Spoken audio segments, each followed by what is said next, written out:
Right, tax ఎక్కడ పోతుంది, పన్నులు ఎక్కడ పోతున్నాయి అని చెప్పి చెప్తా ఉన్నారు. ఇప్పుడు కంట్రోల్ షాపులు ఉన్నాయి, 1,05,00,000 కుటుంబాలకు కంట్రోల్ బియ్యం తినబెడుతుంది ప్రభుత్వం. సంక్షేమ పథకాలు అంటావు, నువ్వు కూసో సాక్తా నేను అంతే. ప్రభుత్వం ఏం చెప్తా ఉందంటే, అరే నువ్వేం పని చేయగలబోయి నేను సాక్తా. పుట్టంగానే కేసీఆర్ తాత కిట్టు, గలగలలు, ఆ తర్వాత ఆ డైపర్లు ఇవన్నీ అప్పుడు ఇచ్చేస్తూనే ఉండే. మళ్ళా తల్లి పుట్టిన తర్వాత పాపకు అంగన్వాడీ రెడీగానే ఉండే, పాలు గుడ్లు.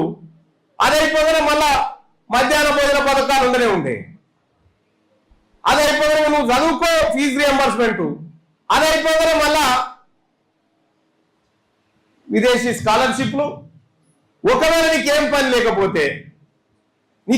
లేకపోతే స్కీములు ఉన్నాయి కదా, రాజీవ్ శక్తి అది ఇది స్కీములు ఉన్నాయి కదా, అవల్ల పెట్టుకో.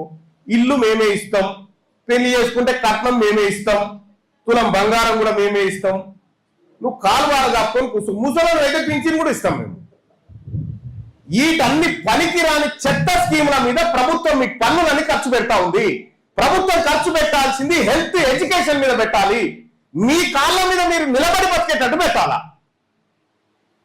మోకాళ్ళ మీద కూర్చొని అడుక్కునేటట్టు కాదు. మీ కాళ్ళ మీద మీరు నిలబడేటువంటి విధంగా మిమ్మల్ని వ్యాపారస్తులుగా తయారు చేయాలి, మిమ్మల్ని సంపద పుట్టించేటువంటి శక్తులుగా తయారు చేయాలి.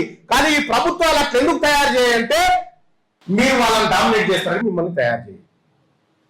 అదే కారణం.